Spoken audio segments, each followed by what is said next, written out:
প্রতি শনিবারই আমাদের গোপালগঞ্জের মার্কেটগুলো বন্ধ থাকে। যেহেতু গোপালগঞ্জের মার্কেট প্রতি শনিবার বন্ধ থাকে, তো মার্কেটের সামনে দিয়ে শনিবারই হচ্ছে মেলা হয়। তো আজ গিয়েছিলাম আমাদের গোপালগঞ্জের শনিবারের মেলায়। তো চলেন আপনাদের সাথে শেয়ার করি মেলা থেকে আমরা কি কি কিনলাম। অন্য দিনের থেকে তুলনামূলক শনিবার মেলায় একটু দাম কম থাকে, তো আমরা এজন্যই হচ্ছে শনিবার গিয়েছিলাম। তো কি কি কিনেছি চলেন প্রায়শः আপনাদের সাথে শেয়ার করি। তো প্রথমেই হচ্ছে আমি কিছু গেঞ্জি নিয়েছি একটা গামছা, লুসনি আর ফাতিহার প্যান্ট।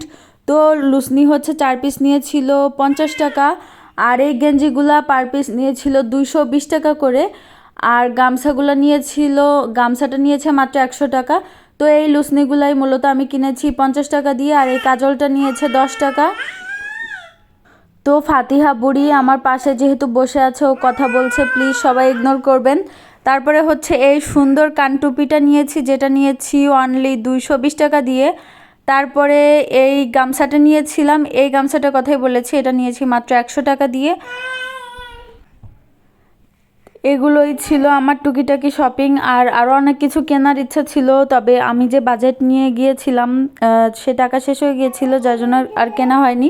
তো এখানে যে গেঞ্জিগুলো দেখতে পাচ্ছেন, এগুলো নিয়েছে 220 টাকা করে, এই মোটা গেঞ্জিগুলো। তো এখানে 3টা আছে, আর একটা ফাতুবুড়ির গায়ে পরানো হয়ে গিয়েছে। তো মোটা গেঞ্জি কিনেছিলাম 4টা, যেগুলো পার পিস নিয়েছে 220 টাকা করে, আর এই গেঞ্জিগুলো পার পিস নিয়েছে অনলি 60 টাকা করে।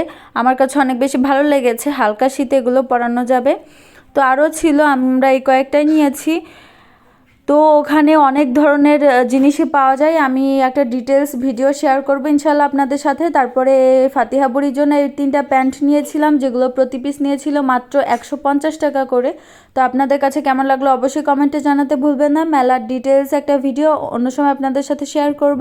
ফাতিহার এই শীতের শপিংগুলো কেমন হয়েছে অবশ্যই কমেন্টে জানাবেন। সবাইকে অসংখ্য ধন্যবাদ সম্পূর্ণ ভিডিওটি দেখার জন্য। যারা আমার ফেসবুক থেকে ভিডিওটি দেখছেন অবশ্যই ফলো দিয়ে রাখবেন, যারা আমার ইউটিউব থেকে ভিডিওটি দেখছেন অবশ্যই সাবস্ক্রাইব করে দিবেন। আল্লাহ হাফেজ।